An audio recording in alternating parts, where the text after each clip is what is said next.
mission here at the Children's Center is to help children and families shape their own futures. So this is the wishing tree. So children who are in our therapy programs oftentimes will make wishes. I wish to see my mom in heaven.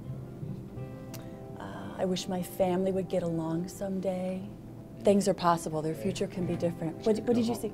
I wish I could go home to my family. Yeah. This piece of art was done by a young man who has Asperger's syndrome, which is a very high-functioning version of autism, on the autism spectrum. And this particular painting demonstrates what he says, all the feelings that he has inside that he wishes other people would understand. Sabin, this is Spike. He's in our pet therapy program, and he's a bearded dragon, so he always likes to welcome people on the tour. The kids often, if they've had a particularly bad day at school and they've come in for afternoon therapy, whether it's individual therapy or play group, sometimes Spike can be a nice object for transference. So if a child is especially quiet, the therapist may say, you know, would you like to hold Spike? And he'll hold Spike and pet Spike. And the therapist may ask, did Spike have a good day at school? And the child may say, no, Spike had a really bad day at school. Oh really, why is that? So Sabin, this is our wall of masks. Okay. And this art project was so powerful. This mask, I think, is very, very humbling. It's just simply painted black with, brown rather, with black tears. I was told that the story of that was a young boy who had been abandoned by his parents, lived with his grandmother, and because of his behavior, when he would come home from school, he was actually confined to the basement, an unfinished basement, because he was thought to be bad.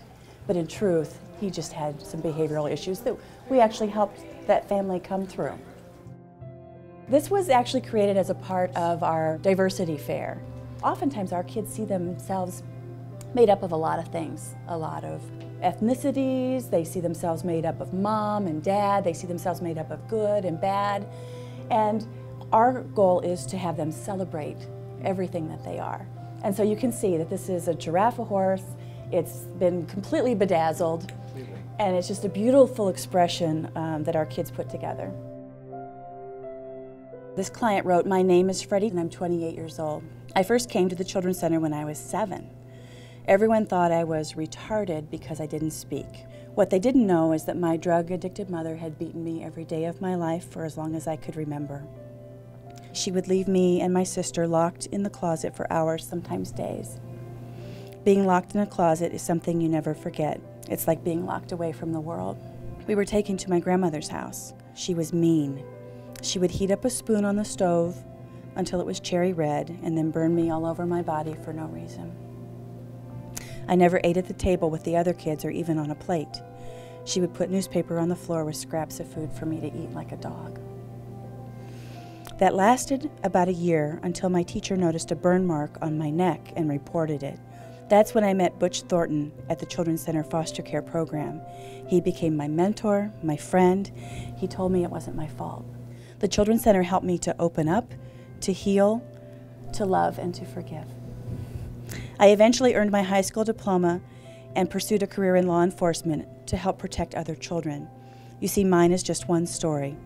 There are thousands of kids still out there, locked in closets, eating off the floor, fighting for their lives, thinking it's their fault, and desperately wanting to be loved. They need the Children's Center. So that's really what we do. You know, we help kids have a healthy start or heal the hurt like Freddy's hurt and have a healthy, loving home.